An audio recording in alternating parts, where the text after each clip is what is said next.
Guys, இன்னைக்கு செல்வி cooking சேனலில் அடை ரெசிபி தான் பார்க்க போகிறோம். வாங்க எப்படி செய்கிறதுன்னு பார்க்கலாம். அதுக்கு நான் இப்போ காட்டியிருக்கிற கிளாஸால் 2 கிளாஸ் இட்லி அரிசி எடுத்திருக்கேன், 1 கிளாஸ் கடலைப்பருப்பு எடுத்திருக்கேன், அதுக்கப்புறம் துவரம் பருப்பு எடுத்திருக்கேன். துவரம் பருப்பு வந்து கடலைப்பருப்போட 1 ஸ்பூன் கம்மியாக எடுத்திருக்கேன். கடலைப்பருப்பை அதிகமாக போடுறப்ப அடை நல்லா கிறிஸ்பியாகவும் டேஸ்ட்டாகவும் இருக்கும், அதனால தான் கடலைப்பருப்பு அதிகமாக எடுத்திருக்கேன். இப்போ இது எல்லாத்தையும் நல்லா வாஷ் பண்ணிவிட்டு தண்ணி ஊற்றி 1 மணி நேரம் ஊற வச்சுக்கோங்க. ஊற வைக்கிறப்பே காஞ்ச மிளகாயும் கூட சேர்த்து ஊற வச்சுருங்க. இது நல்லா ஊறட்டும். அதுக்கப்புறம் கிரைண்டரில் போட்டு அரைச்சிக்கலாம். கிரைண்டரில் அரைக்கிறப்ப அதுக்கு தேவையான அளவு உப்பு, அதுக்கப்புறம் சோம்பு, அதுக்கப்புறம் பூண்டு இதெல்லாம் சேர்த்து அரைச்சிக்கோங்க. நல்லா டேஸ்ட்டாக இருக்கும். அதுக்கப்புறமேட்டு காஞ்ச மிளகாவை மட்டும் மிக்சியில் அரைச்சிக்கோங்க. கிரைண்டரில் சரியாக மையாது, அதனால் மிக்சியில் அரைச்சிட்டு அப்புறம் மாவில் சேர்த்துக்கோங்க. மாவு வந்து இந்த மாதிரி கன்சிஸ்டன்சியில் இருக்கணும், ரொம்ப ஃபைனாக அரைச்சிடக்கூடாது, ரவா மாதிரி இருக்கணும் மாவு. இப்போ அதில் வந்து 1 டேபிள் ஸ்பூன் மஞ்சள்தூள் சேர்த்துக்கோங்க. அதுக்கப்புறம் கட் பண்ணி வச்சுருக்கிற வெங்காயத்தை சேர்த்துக்கலாம். வெங்காயம் வந்து பெரிய வெங்காயம் சின்ன வெங்காயம் 2த்தையும் சேர்த்தே போட்டிருக்கேன்.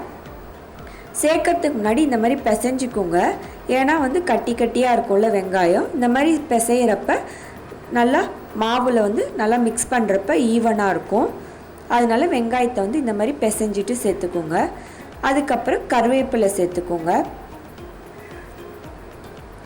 வெங்காயம் வந்து நீங்கள் எவ்வளோ மாவுக்கு வந்து அடை ஊற்றுறீங்களோ அதுக்கு மட்டும் வெங்காயம் சேர்த்துக்கோங்க.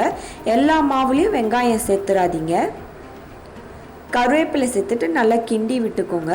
மாவு வந்து ரொம்ப திக்காக இருந்துச்சுன்னா எந்த பதத்துக்கு வேணுமோ அந்த மாதிரி தண்ணி ஊற்றிக்கோங்க, ரொம்பவும் தண்ணி ஊற்றிடாதீங்க. இப்போ நான் தண்ணி ஊற்றி கொஞ்சம் கரைச்சிக்கிறேன், மாவு ரொம்ப கெட்டியாக இருந்ததுனால. இது நல்லா கரைச்சிக்கிட்டதுக்கப்புறம் இதில் வந்து தாளிப்பு பார்க்கலாம். அதுக்கு ஸ்டவ் ஆன் பண்ணிவிட்டு வானல் வச்சுக்கோங்க. வானலில் 1 கரண்டி எண்ணெய் ஊற்றிக்கோங்க. எண்ணெய் சூடானதும் கடுகு உளுந்து போட்டு தாளிச்சிக்கோங்க. கடுகு நல்லா பொரிஞ்சதுக்கப்புறம் அதில் 2 டேபிள் ஸ்பூன் கடலைப்பருப்பு போட்டுக்கோங்க.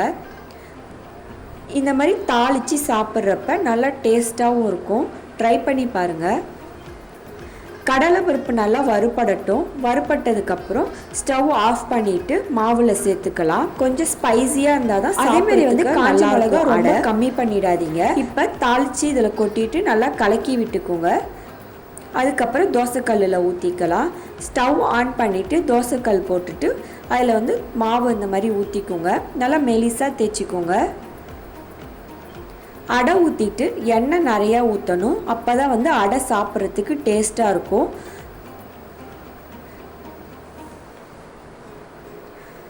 இந்த மாதிரி நல்லா தேய்ச்சிட்டு அதில் வந்து எண்ணெய் நல்லா ஊற்றிட்டு சுடுங்க. நல்லா டேஸ்ட்டாகவும் கிறிஸ்பியாகவும் இருக்கும். அதேமாரி அடை சுடுறப்ப தேங்காய் எண்ணெயில் சுட்டோன்னா இன்னும் நல்லா டேஸ்ட்டாகவும் இருக்கும். இந்த அடைக்கு வந்து தேங்காய் சட்னி இல்லாட்டி நாட்டு சர்க்கரை இல்லாட்டி அவியல் இது எது வச்சு சாப்பிட்டாலும் நல்லா டேஸ்ட்டாக இருக்கும். ட்ரை பண்ணி பாருங்கள், எப்படி இருக்குன்னு கமெண்ட் பண்ணுங்கள். பிடிச்சிருந்தா செல்வி குக்கிங் சேனலுக்கு சப்ஸ்கிரைப் பண்ணுங்கள். தேங்க்யூ.